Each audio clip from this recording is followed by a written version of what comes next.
बिस्मिल्लाहिर्रहमानिर्रहीम। अस्सलाम वालेकुम दोस्तों, इस ऑडियो लॉग में हम बात करने वाले हैं इमरान खान की स्पीच के हवाले से कि जो इमरान खान ने आज रात स्पीच की है, जिसमें इमरान खान ने फिर से अपील की है पाकिस्तानी आर्मी को कि आपको कोई अपना किरदार अदा करना चाहिए, आपको ये करना चाहिए, आपको वो करना चाहिए। अब ये वो चीजें हैं जो इमरान खान बार बार इस आर्मी को कह रहा है। मोरल पॉइंट ऑफ व्यू से सही बात है कि आपको ये चीजें कहनी चाहिए। एक अच्छा खासा ताकतवर इदारा है पाकिस्तान आर्मी, उससे अपील करनी चाहिए कि भाई आप देखें मुल्क कहाँ पर जा रहा है, मुल्क नीचे जा रहा है और आप लोग फिर भी कुछ नहीं कर रहे मुल्क के हवाले से। और इन लोगों के तो कोई स्टेक्स वगैरह है ही नहीं पीडीएम वगैरह के। सो अल्टीमेटली जो भुगतना होगा इसके तमाम तर नतायज वो पाकिस्तान आर्मी और पाकिस्तान अवाम को ही भुगतने होंगे। अब ये वो बातें हैं जो आपकी समझ में आ जाएंगी, मेरी समझ में आ जाएंगी, लेकिन पाकिस्तान आर्मी की समझ में क्यों नहीं आ रही है। और क्या इमरान खान सही जगह पर अपील कर रहा है? और दूसरी चीज ये है कि इमरान खान ने ऐसा क्या किया है सिस्टम के ऊपर कि सिस्टम के ऊपर दबाव बढ़ जाए, जिसके बाद सिस्टम फोर्स हो जाए इलेक्शन करवाने के लिए। इलेक्शन करवाने के लिए सिस्टम के ऊपर कितना दबाव होना चाहिए जिसके बाद ही सिस्टम झुकेगा, वरना ये सिस्टम ऐसे ही चलता रहेगा। अब ये वो चीजें हैं जो हम इस ऑडियो लॉग के अंदर डिस्कस करने वाले हैं। सबसे पहली चीज, जो इमरान खान जिनसे अपीलें कर रहा है, सारी का सारा घन तो उन्होंने ही डाला हुआ है। पूरे पाकिस्तान की सियासत के अंदर सबसे बड़ा तमाशा जो किया है वो तो पाकिस्तान आर्मी ने किया है। पीडीएम की क्या हैसियत थी? आसिफ जरदारी, नवाज शरीफ, मौलाना फजल रहमान, इनकी क्या हैसियत थी? कोई भी हैसियत नहीं थी। इन सब के पीछे कौन खड़ा रहा? पाकिस्तान आर्मी खड़ी रही ना। एक जमहूरी गवर्नमेंट का तख्ता किसने उल्टा? पाकिस्तान आर्मी ने उल्टा ना। और वही ऑफिसर आज भी इसी जीएचक्यू के अंदर बैठे हुए हैं, इसी जनरल आसिम मुनीर के दाएं बाएं बैठे हुए हैं। तो क्या ये जनरल आसिम मुनीर बस over the night policy change कर देगा? चलो मैं इसको एक बेनिफिट ऑफ डाउट दे देता हूँ कि अच्छा बंदा है, जो कि नहीं है, बिल्कुल करप्ट है, कॉम्प्रोमाइज है। हाफिज कुरान है तो क्या हुआ, यजीद की फौज में भी हाफिज कुरान थे। फिर उस यजीद की फौज ने जो किया वो हम सब ने देखा कि क्या किया यजीद की फौज ने। करबला में जो किया सो किया, उसके बाद मदीने के अंदर जो किया वो तो एक अलग ही तमाशा था। नेट रिजल्ट ये निकला कि यजीद को मौत पड़ी, उसके बाद जाकर उसकी फौज थमी, वरना कभी भी ये फौज थमने वाली नहीं थी और ज्यादा जुल्म करने वाली थी। मदीने के बाद मक्के के ऊपर चढ़ाई का इरादा कर लिया था यजीद की फौज ने, लेकिन फिर अल्टीमेट रिजल्ट यही निकला कि यजीद की पीछे मौत हो गई, उसके बाद जाकर उसकी फौज थम गई। वरना तो उसकी फौज ने मक्के के अंदर भी वही तमाशा करना था जो उन्होंने मदीने के अंदर किया। अल्लाह का रहम हुआ मुसलमानों के ऊपर कि यजीद जैसा आजाब मुसलमानों से दूर हो गया। अब सवाल ये पैदा होता है कि हमें यहाँ पर पाकिस्तान के अंदर क्या करना चाहिए। और दूसरा सवाल ये पैदा होता है कि इमरान खान बार बार फौज की तरफ ही क्यों देख रहा है, खुद अपनी तरफ क्यों नहीं देखता, अपने लोगों की तरफ क्यों नहीं देखता। ये जो नजरिया है ना इमरान खान का कि बार बार फौज की तरफ देखो, फौज से अपील करो, फौज से मांगो, सारा तमाशा तो फौज ने किया है। और अगर फौज ही इलेक्शन करवा के तुम्हें दोबारा प्राइम मिनिस्टर बनाएगी तो तुम्हारी क्या घंटा इज्जत करेगी? तुम्हारी कौन सी इज्जत करेगी अगर तुम्हें फौज ने ही दोबारा प्राइम मिनिस्टर बना दिया? तुम तो कहते हो तुम डेमोक्रेट हो, तुम्हें पाकिस्तानी अवाम की तरफ देखना चाहिए, पाकिस्तानी अवाम से मदद मांगनी चाहिए, तो क्यों नहीं अपनी पार्टी को ऑर्गेनाइज करते, उस लेवल के प्रोटेस्ट करते जिससे इस फौज के ऊपर प्रेशर पड़े, जिससे इस गवर्नमेंट के ऊपर प्रेशर पड़े। वो ऑर्गेनाइजेशनल स्किल्स क्यों नहीं डेवलप किए तुमने? क्यों नहीं ऐसे बंदे लाए अपनी पार्टी के अंदर? क्यों नहीं अपनी फाइनेंशियल मैनेजमेंट पार्टी की इतनी अच्छी रखी जिससे तुम्हें इन हालात का मुकाबला करने की तैयारी मिलती, जिससे तुम तैयार होते इन हालात का मुकाबला करने के लिए? आज भी अपील करे जा रहे हो फौज को कि फौज देखे मुल्क के हालात ये हो रहे हैं, वो हो रहे हैं, फौज आकर मुल्क को संभाले। अच्छा, अगर ये फौज आकर दोबारा से मुल्क को संभाल लेगी, उसके बाद तुम्हें दोबारा से प्राइम मिनिस्टर बना देगी, तो इसकी क्या गारंटी है कि तुम्हें दोबारा नहीं उतार देगी? अगर फौज के बलबूते के ऊपर ही तुम्हें दोबारा से प्राइम मिनिस्टर बनना है तो क्या बदला?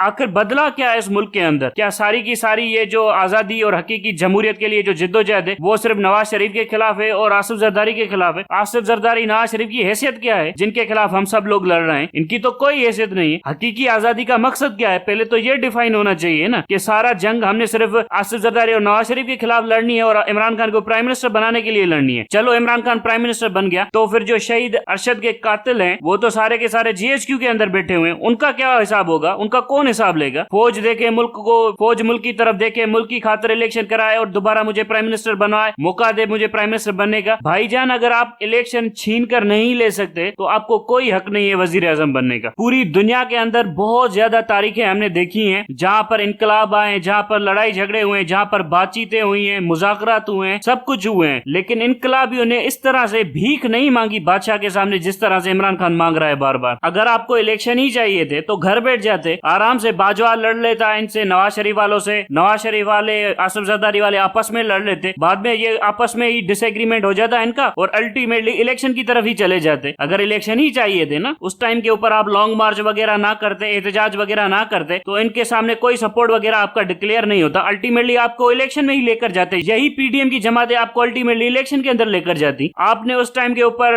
बड़े नारे सारे लगाए, हकीकी आजादी करेंगे, ये करेंगे, वो करेंगे, और बार बार अपील किससे करें? जनरल आसिम मुनीर से। अगर दोबारा से अपील जनरल आसिम मुनीर से करनी थी तो फिर लड़ाई झगड़ा किससे कर रहे थे हम लोग? एक भी बंदा पार्टी के अंदर ढंग का नहीं है, एक भी मैकेनिज्म ऐसा नहीं है जो प्रोडक्टिव हो पार्टी के अंदर, और फिर तमाशा ये लगा पड़ा है कि फौज इलेक्शन करवाए, फौज हमें ये हकूक लेकर दे। कौन सी ऐसी तारीख रही है जहां पर इनकलाबियों ने इस तरह से भीख मांगा हो बादशाह के सामने कि हमें हुकूमत दे दो, और फिर दोबारा से आवाम को अपील करें कि आप बाहर निकले, आप ये करें, आप वो करें। हर जगह के ऊपर ऑर्गेनाइज्ड पॉलिटिकल मूवमेंट्स होती हैं, ऑर्गेनाइज्ड पॉलिटिकल प्रोटेस्ट होते हैं, वहां पर लोगों को निकालना पड़ता है, अपना मैकेनिज्म बनाना पड़ता है, अपना नेटवर्क बनाना पड़ता है, अपना इंफ्रास्ट्रक्चर ले करना पड़ता है, जिससे लोगों से कांटेक्ट बनाने पड़ते हैं। ऐसे ऐसे बंदे पार्टी के अंदर प्रमोट किए जाते हैं जिसके बाद जाकर लोग निकलते हैं अंडर वन कमांड। वो ऑर्गेनाइजेशनल नेटवर्क तो है ही नहीं पार्टी के अंदर। और यहाँ पर अगर मिडिल क्लास ना होती पाकिस्तान के अंदर, और ये जो लोग पीटीआई के वॉलंटियरली सपोर्ट करते हैं, ये लोग ना होते, तो इन एमएनए एमपीएस जो आपके दाएं बाएं बैठे हुए हैं, जिनको आप पाल पोस रहे हैं, जिनको आप खिला पिला रहे हैं, इनमें से एक बंदे के पास तो 10 बंदे भी नहीं है। कोई इनमें से एक बंदा 10 बंदे भी लेकर नहीं आ सकता। फिर बात करते हैं कि आपके पास बहुत अच्छे और काबिल और कॉम्पिटेंट लोग बैठे हुए हैं। इन कॉम्पिटेंट लोगों के साथ आपने एस्टेब्लिशमेंट से लड़ने का प्रोग्राम बनाया हुआ है। बार बार कह रहा हूं कि इस वक्त मुल्क के अंदर कोई आईन नहीं है, कोई दस्तूर नहीं है, कोई अदालतें नहीं है, कोई फौज नहीं है। एक केओस की सिचुएशन है इस टाइम के ऊपर। मुल्क के अंदर एक अनसर्टेनिटी है। अनसर्टेनिटी के दौरान सबसे ज्यादा इंपॉर्टेंट चीज होती है पावर। जब भी कोई केओटिक सिचुएशन होती है तब वहां पर पावर ही लीड करता है। जिसके पास ज्यादा ताकत होती है वही रूल करता है। और इस वक्त भी पाकिस्तान के अंदर सबसे ज्यादा ताकत पाकिस्तान आर्मी के पास है। आपको ये डायनामिक्स चेंज करने पड़ेंगे, उसके बाद जाकर आपको एक लेवल प्लेइंग फील्ड मिलेगी, उसके बाद जाकर ये एस्टेब्लिशमेंट झुककर आपको आपके टर्म्स के ऊपर इलेक्शन वगैरह देंगे। जब तक आप ये डायनामिक्स नहीं बदलोगे और ये डायनामिक्स बदलने की आपकी नीयत नहीं लग रही, आप सिर्फ झुक झुक कर मिन्नतें तरले कर रहे हैं। जनरल आसिम मुनीर साहब प्लीज इलेक्शन करवा लीजिए, जनरल बाजवा साहब प्लीज इलेक्शन करवा लीजिए, सुप्रीम कोर्ट प्लीज इलेक्शन करवा लीजिए। इन तमाशों से इलेक्शन मिलेंगे आपको। जब आए दिन इस मुल्क के अंदर बड़े बड़े लेवल के प्रोटेस्ट होंगे, इतने बड़े प्रोटेस्ट होंगे कि जिससे इस मुल्क की फंक्शनरी, जो कि पहले ही नहीं चल रहा है, एक डिसफंक्शनल सा कंट्री बन गया है, और ज्यादा डिसफंक्शनल हो जाएगा, तब इस मुल्क को रियलाइज होगा कि इनको इलेक्शन वगैरह करवाने पड़ेंगे। वरना तो ये लोग अक्टूबर के अंदर भी इलेक्शन नहीं करवाएंगे। और आप जो इतना मतलब पेशेंटली रिक्वेस्ट कर रहे हैं, आपको लग पता जाएगा, 2-3 महीने सब्र कीजिए, आपको लग पता जाएगा कि किस तरह का धोखा देते हैं, किस तरह से आपको अरेस्ट करते हैं, आपको जेल में डालते हैं। उसके बाद बैठ के सोचिएगा इत्मीनान से कि किस तरह से मेरी अपीजमेंट और पीस रिक्वेस्ट को किस तरह से एस्टेब्लिशमेंट ने रोन दिया। एक पावरफुल एजिटेशन का मकसद ये नहीं होता कि बंदूक लेकर पुलिस वालों के ऊपर चढ़ जाना, आर्मी के ऊपर चढ़ जाना, लेकिन एक पावरफुल एजिटेशन का मकसद ये जरूर होता है कि गवर्नमेंट को इतना एजिटेट कर देना, इतना मतलब मुश्किल कर देना गवर्नमेंट के लिए फंक्शन करना कि गवर्नमेंट पॉलिटिकल सोल्यूशन के लिए भागती हुई है। मुशर्रफ जैसे लोगों का कैसे सफाया किया गया था पाकिस्तानी सियासत में, एक एजिटेशन की गई थी ना, एक पावरफुल एजिटेशन की गई थी ना। उस टाइम के ऊपर भी बेनजीर बहुत बड़ा कॉम्प्रोमाइज करके बैठी हुई थी मुशर्रफ के साथ। अमेरिका की पावर थी, मुशर्रफ के साथ समझौते थे। उसके बाद मुशर्रफ ने कहा कि यहाँ से नहीं निकलना, तो बिल्कुल भी नहीं निकलती थी। बेनजीर भी कुछ ज्यादा बहादुर नहीं थी, ये भी हमने सारा के सारे किस्से देखे हुए हैं। लेकिन अल्टीमेटली कुछ ना कुछ पावर स्ट्रगल तो की गई। उन्होंने किसी लेवल के ऊपर नवाज शरीफ को एंगेज किया, किसी लेवल के ऊपर किसी और पार्टी को एंगेज किया, तब जाकर ये तमाम तर मामला हल हुए। आपने कौन सी पॉलिटिक्स की है? इस वक्त भी शहबाज शरीफ की गवर्नमेंट 2 या 3 वोटों से ऊपर बैठी हुई है। आप में इतनी भी हिम्मत नहीं है, इतनी भी सकत नहीं है कि 2-3 बंदे ही उनके तोड़ लेते ताकि उनको वोट ऑफ नो कॉन्फिडेंस के लिए फोर्स किया जा सके। इन बातों को तो रह नहीं देते हैं। बलूचिस्तान के अंदर आपकी पॉलिसी वाजे नहीं है। पॉलिसी जब आप हुकूमत में थे तब तो वाजे नहीं थी, जब आप अपोजिशन में आपका काम है पार्टी को प्रमोट वगैरह करना, तो बलूचिस्तान के अंदर पार्टी क्यों नहीं प्रमोट हो रही? सिंध तो वैसे ही पड़ा हुआ है। जब आप इतना आइसोलेटेड कन्फ्रंटेड जोन के अंदर बैटल करेंगे तो फिर एस्टेब्लिशमेंट भी आपकी कमजोरियों का फायदा उठाएगी। अगर आपके पास कुछ अच्छे प्लेयर्स होते जो इस वक्त सिंध के अंदर पॉलिटिक्स कर लेते तो इस वक्त सिंध भी आप जीत सकते थे। उसके बाद आप बलूचिस्तान तो वैसे भी जीत सकते थे। बलूचिस्तान की पॉलिटिकल पार्टियों से तो वहां के लोग वैसे ही मायूस है। ये वाली चीजें आपने क्यों नहीं की? ये भी तो आपको सोचना चाहिए ना। मुझे तो ये लगता है कि ये हकीकी आजादी का मकसद ही सिर्फ ये है कि दोबारा से इमरान खान को प्राइम मिनिस्टर बनाओ, उसके अलावा कोई और मकसद ही नहीं है। ये शहीद अरशद शरीफ का केस ये भी वहीं का वहीं रहेगा, इसमें भी कुछ नहीं होगा। 10 एक्सक्यूजेस देगी ये आपकी पीटीआई जब इमरान खान प्राइम मिनिस्टर बन जाएगा। ऐसे नहीं था वैसे था, हम आपको ये बताने की कोशिश कर रहे हैं। ये जो आपके राना सनाउल्लाह के ऊपर केसेस हैं, ये जो आपके जनरल बाजवा के ऊपर केसेस हैं, ये भी वहीं के वहीं पड़े रहेंगे। फिर भी रिक्वेस्ट की जाएगी फौज को कि यार ये वाला रिफॉर्म कर दो। आप नहीं करे तो ना करें, मेहरबानी आपकी। आप बस नाराज ना हो हमसे, आप मायूस हो जाएंगे तो हमारी कुर्सी चली जाएगी। बस इसी तरह के तमाशे करने हैं आपने आगे चलकर भी। आपकी पार्टी के अंदर जान तभी आती है जब आपको गोलियां लगती हैं या आपके अरेस्ट वारंट निकलते हैं। बाकी बाकी आपकी पार्टी के अंदर जान वगैरह कभी भी नहीं आती। जब बात आप तक आती है तब इस पार्टी के अंदर जान आती है। आजम सवादी का केस हुआ, एक स्टेटमेंट दे दी, उसके बाद कह दिया कि भले सड़ने दो इस बंदे को जेल के अंदर। आजम सवादी के केस के ऊपर क्यों नहीं एजिटेशन की पीटीआई ने? एस्टेब्लिशमेंट को लगा कि ये लोग तो रिएक्ट ही नहीं करे, ये लोग तो कमजोर पड़ गए, उसके बाद जाकर निकाल दिए अरेस्ट वारंट शहबाज गिल के। आप तो कहते थे कि आपका बड़ा पॉपुलर सपोर्ट है, आज के दिन के अंदर 2 लाख बंदा जाकर अरेस्ट दे दे इस हुकूमत के सामने, ये हुकूमत कहां पर खड़ी होगी? पाकिस्तान के अंदर अगर आपने पॉलिटिक्स करनी है और अगेंस्ट द एस्टेब्लिशमेंट करनी है, अगेंस्ट द स्टेटस को करनी है, तो आपको एक पावरफुल एजिटेटिव पॉलिटिक्स करनी पड़ेगी। इसी से ये सिस्टम दबता है, वरना तो ये सिस्टम आपको खा जाएगा, और जो स्लोली एंड ग्रेजुअली आपको खाता जा रहा है। नेले पे देला ये हुआ है कि आपने 30 सीटों का एग्रीमेंट कर लिया है चौधरी परवेज इलाही के साथ। अब चौधरी परवेज इलाही, दुकान पकौड़ों की बात करोड़ों की, इसकी क्या हैसियत है पाकिस्तान की पॉलिटिक्स के अंदर? मतलब इसके पूरे खानदान की क्या हैसियत है? ये तो डाकुओं वाला खानदान था, इनके बुजुर्ग लोग चौकीदार हुआ करते थे, सबको पता है। लेकिन फिर भी आपने इनके साथ 30 सीटों की एडजस्टमेंट की है, 15 सीटें एमएनए की दे रहे हैं, 30 सीटें आप इनको एमपीए वगैरह की दे रहे हैं। क्या करना चाहते हैं? अगर एक हंग पार्लियामेंट आ गई ना, तो यही चौधरी परवेज इलाही डिमांड करेगा कि वजीर आजम भी हम में से हो और जो वजीर आला हो वो भी हम में से हो। ये तो इसीलिए आपसे इतनी ज्यादा सीटें मांग रहा है, और इस्टेब्लिशमेंट से भी कांटेक्ट में बैठा हुआ है कि कम से कम 30 सीटें मांगो और 20 सीटें वफाक के अंदर मांगो, ताकि जब हंग पार्लियामेंट आए तब दोबारा से हम इमरान खान को ब्लैकमेल करते फिरें। और आप इन तमाम तर चीजों को एग्रीमेंट करके दे रहे हैं इन लोगों को कि हाँ ये भी बात मान ली, ये भी बात मान ली। पिछली बार 2018 में भी आपने खैरात कर दी थी। तो मुझे जो लगता है ना, नेट कंक्लूजन यही है कि आप वजीर आजम भी बन जाएंगे, आपको दोबारा से आपकी वजीर आजम की कुर्सी जो हर दिल अजीज है वो सारी की सारी मिल जाएगी, और फिर जहांगीर तरीन बेचारे को तो कुछ नहीं मिलेगा, अलीम खान को कुछ नहीं मिलेगा, मिलेगा जो मिलेगा वो फराग होगी को मिलेगा। बाकी कुछ बदलने वाला नहीं है, ना इस फौज के अंदर रिफॉर्म होंगे, ना इस अदालती निजाम के अंदर रिफॉर्म वगैरह होंगे। बस यही चीखें होंगी, यही रोना धोना होगा, यही मातम होगा। जो ऐसे हो रहा है, जो इस कुर्सी के ऊपर हो रहा है, अपोजिशन की कुर्सी के ऊपर बैठे हुए हैं वहां पर हो रहा है, फिर वो वही रोना धोना आपका वजीर आजम की कुर्सी के ऊपर होगा। बाकी आपसे कुछ होना वगैरह नहीं है। अगर हर मर्ज की दवा जनरल आसिम मुनीर है, तो बेहतर है जनरल आसिम मुनीर को ही वजीर आजम बना दिया जाए। हम लोग खामखा आपके पीछे पड़े हुए हैं कि हमने आपको वजीर आजम करना है, आप भी जनरल आसिम मुनीर के पीछे पड़े हुए हैं, तो आपको भी माइनस करके हम भी जनरल आसिम मुनीर के पीछे पड़ जाते हैं। बहरहाल नेट रिजल्ट यही निकलना है कि आपसे कुछ भी नहीं होना, आप वजीर आजम भी बन जाएंगे, समझौते के मुताबिक ही बन जाएंगे, इनके साथ कॉम्प्रोमाइज वगैरह करके ही बन जाएंगे, और ना जनरल बाजवा के खिलाफ कोई आर्टिकल 6 लगेगा, ना इस फौज के अंदर कोई रिफॉर्म्स वगैरह होंगे। आपको सिर्फ और सिर्फ वजीर आजम की कुर्सी प्यारी है, इसीलिए आप ये सारा का सारा तमाशा लगा के बैठे हुए हैं। बाकी जो हमें रिफॉर्म्स वगैरह करने हैं इस आर्मी के अंदर, इस अदालत के अंदर, ये कुछ भी नहीं होगा। सिर्फ आपको 5 साल के लिए वजीर आजम रहने देगी ये आर्मी, और इसीलिए हम सारी की सारी जद्दोजहद कर रहे हैं। अल्टीमेटली क्या होगा, पाकिस्तान के अंदर जमहूरियत दोबारा से कमजोर पड़ जाएगी और फौज फिर से आकर इख्तिदार में अंदर बैठ जाएगी, और फिर से यही ऑपरेशन रिजीम चेंज का तमाशा चलता रहेगा। अगर आप लीडर है तो आप मुकम्मल तौर के ऊपर इस तमाशे को बंद कीजिए, इस फौज से भीख मांगना बंद कीजिए, और कुछ अपनी पार्टी के अंदर जान डालिए, और कुछ अपनी पार्टी के लोगों को थपड़े शपड़े मारिए, ताकि ये लोग नींद से जागे और कुछ काम करके दिखाएं। आपसे ये भी नहीं हो रहा कि जो वजीर आजम 2 सीटों के ऊपर खड़ा हुआ है उसे वोट ऑफ कॉन्फिडेंस लेने के लिए मजबूर कर दे, ये भी आपसे नहीं हो रहा। तो आपने क्या खाक पार्लियामेंट जमहूरियत करनी है पाकिस्तान के अंदर? बहरहाल वोट मेरा फिर भी आपको जाएगा, मोहब्बत आपसे नहीं, लेकिन इन लोगों से बहुत ज्यादा नफरत है, नवाज शरीफ वालों से और पीडीएम वालों से। अब तक के लिए इतना ही, थैंक यू वेरी मच।